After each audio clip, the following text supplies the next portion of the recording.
Bonjour, ici Nicole depuis Terre du Sud pour la première semaine de vitalisation dans notre chouette détox de printemps. Alors déjà bienvenue, nous sommes lundi et nous démarrons ensemble un parcours de 28 jours, un voyage ensemble pour retrouver plus de santé et de vitalité en se détoxifiant, mais en se détoxifiant dans l'énergie du printemps. Alors cette première semaine va être consacrée pleinement à la vitalisation, parce que nous avons vu dans la vidéo d'introduction qu'on ne pouvait pas envisager de faire une détox si on n'avait pas d'abord revitalisé notre organisme. Alors qu'est-ce qu'on entend par vitaliser son organisme? Eh bien c'est lui permettre d'être dans le meilleur rendement énergétique possible. Alors qu'est-ce que ça veut dire concrètement être dans le meilleur rendement énergétique possible? Eh bien, en fait, chacune de nos cellules, nos viscères, tous nos systèmes, travaillent tous les jours, et pour travailler, chacune de nos cellules a besoin d'un apport en oxygène et de micronutriments, de nutriments et de micronutriments, pour effectuer son travail. Et ce travail va se faire, et de ce fait, la cellule va, après avoir effectué son travail, avoir des déchets à éliminer, et éventuellement des petites zones internes à réparer, qui auraient été abîmées lors de ce travail. Et augmenter le rendement énergétique, ça veut dire être dans les meilleures conditions pour que notre organisme, et cette cellule en particulier, dispose de toute l'énergie nécessaire pour effectuer son travail, mais en plus se réparer, se nettoyer et se régénérer dans la nuit. C'est-à-dire que chacune de nos cellules vit ce rythme jour-nuit, comme nous, avec dans la journée un travail qu'elle effectue, et dans la nuit, un nettoyage, une réparation qu'elle effectue dans ce temps-là. Et donc, tout l'objet de cette période de vitalisation va être de porter l'accent sur bien respirer, apporter plus de nutriments de qualité, des micronutriments en suffisance, bouger le corps correctement et alléger tous les secteurs qui ont pour habitude de pomper beaucoup d'énergie, comme le mental qui pédale en permanence, ou les émotions qui sont mal gérées, ou le stress qui est mal géré. Alors pour avancer un petit peu là-dedans, je vous propose 2 regards différents, comme ça vous pourrez choisir un peu comme support celui qui vous parle le mieux. Être en santé et vitalité, ça peut se raisonner mentalement par rapport à un écosystème. Notre organisme est un écosystème dans lequel il y a un corps. Donc ce corps va respirer. J'ai envie de mettre tout de suite, va se reposer, va dormir de la manière la plus efficace possible, va s'hydrater, va s'alimenter, là encore de la manière la plus efficace possible, ce qui va nous amener évidemment, puisqu'on est en détox, à explorer comment se nourrir dans le choix de nos aliments, et dans le choix de nos aliments en fonction de la saison, et en fonction de l'endroit où on habite, mais également comment s'alimenter au mieux sur le plan quantitatif, comment s'alimenter au mieux pour respecter l'alternance jour-nuit, l'alternance activité-repos. Ce corps, il va bouger aussi. Comment le faire bouger au mieux? Et puis cet écosystème, il a un corps, mais il a aussi un système mental. Donc comment gérer ce système mental au mieux, en alliance avec lui, pour qu'il nous apporte tout ce qu'il a de bon à nous apporter, mais qu'il ne nous encombre pas par trop de pensées,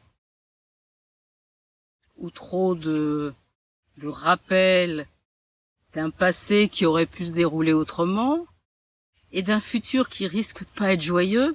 Voilà, tout ça. Dans la détox, donc dans la deuxième partie, on verra comment se préserver de tout ça. Mais dans la période de vitalisation par rapport à ce mental, ça va être de le nourrir avec des pensées constructives. On va en reparler. Et puis, cet écosystème, il comporte un troisième volet qui sont tout le système émotionnel. Toutes nos émotions, comment on les gère. Et là, cette période de vitalisation, ça va être d'apprendre à les gérer d'une manière constructive pour notre organisme.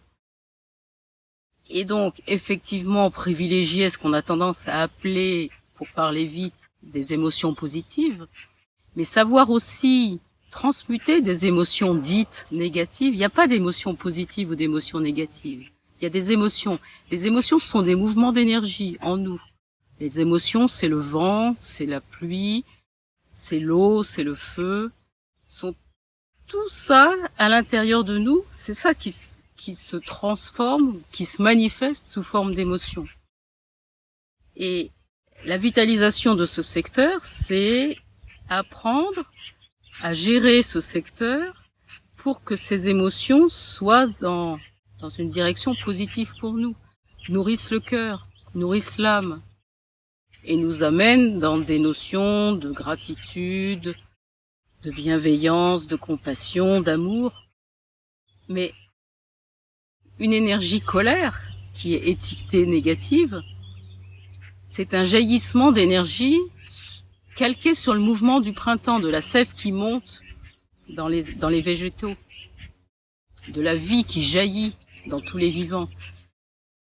Donc si on se laisse déborder par cette émotion, si on n'est pas en capacité de la laisser s'exprimer, si on n'est pas en capacité, j'ai envie de dire, de danser avec elle, effectivement, elle va se retourner contre nous et ça va être du négatif. Mais si on est en capacité de l'accueillir, de la reconnaître, de la nommer et de la transmuter, d'utiliser toute cette énergie de jaillissement, de la récupérer, de la faire passer par le cœur et de la mettre à notre service, eh bien ça va être gagné. Alors ça, c'est une première façon d'envisager le travail, le champ de travail de la vitalisation. Donc de voir cet écosystème composé d'un corps, d'un mental et d'un émotionnel. Une autre façon de voir les choses, qui est plus scientifique, entre guillemets, qui est basée, c'est de se dire, cet organisme, il est quand même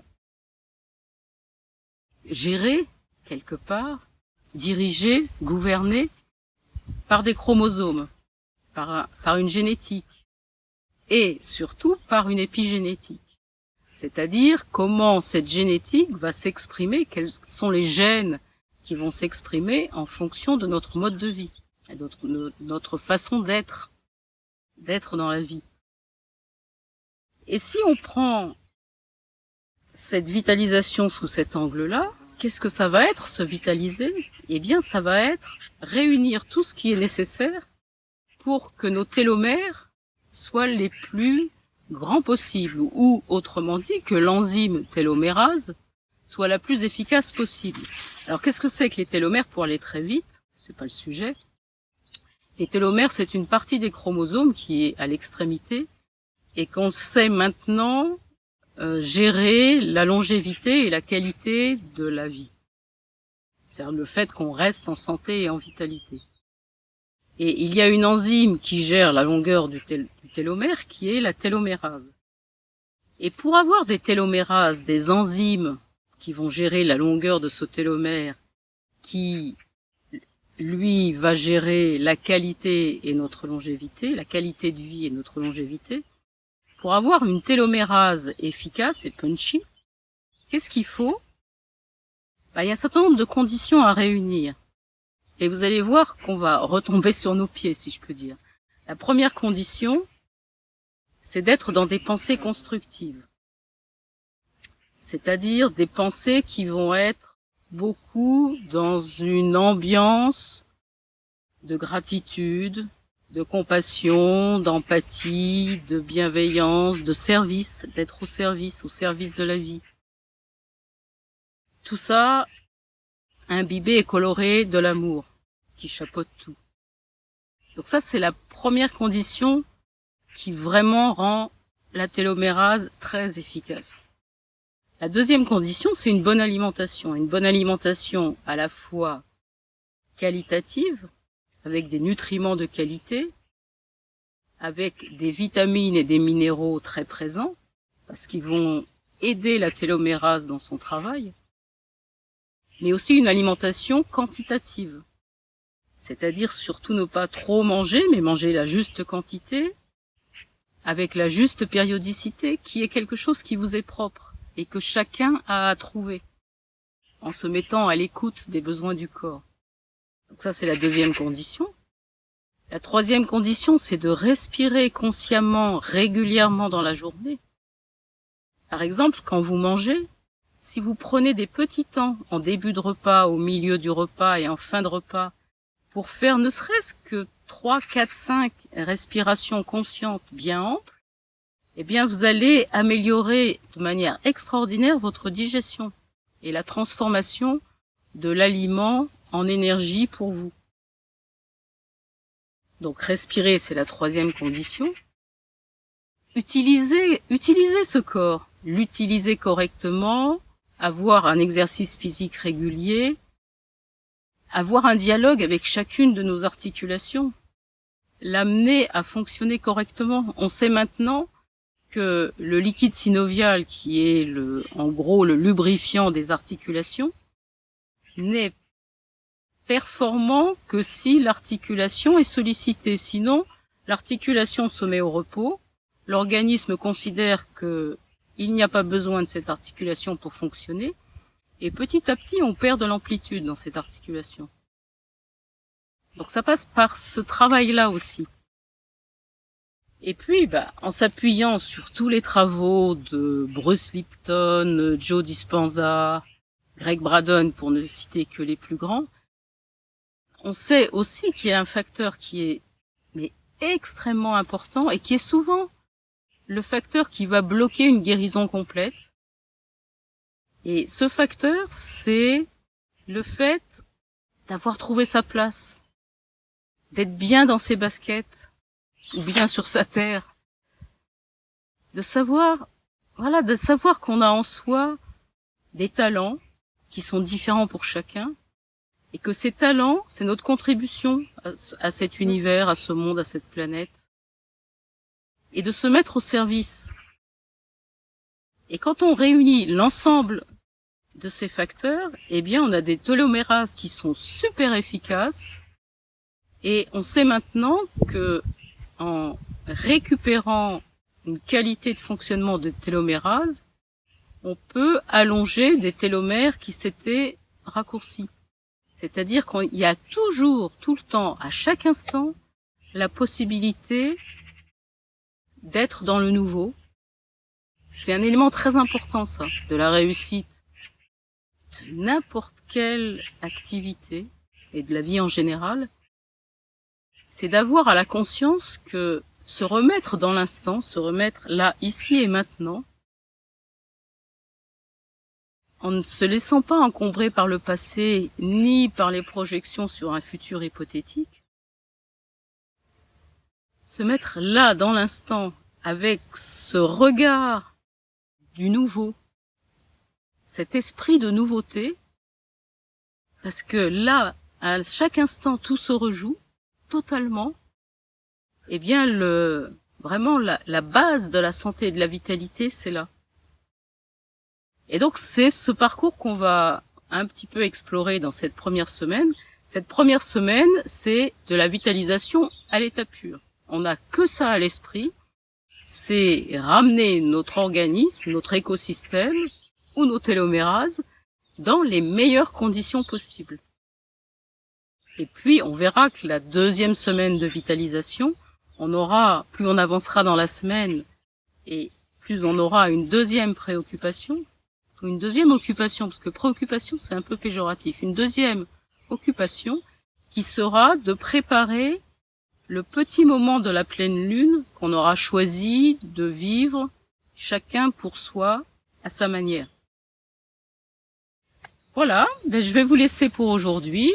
Et donc aujourd'hui, sur ce premier jour de vitalisation, on va vous proposer une recette toute simple à faire, avec des aliments qui sont très vitalisants, et puis un exercice juste pour prendre conscience de la respiration et voir comment à chaque instant, avec la respiration, très simplement, on peut revenir en zone de calme et de sérénité.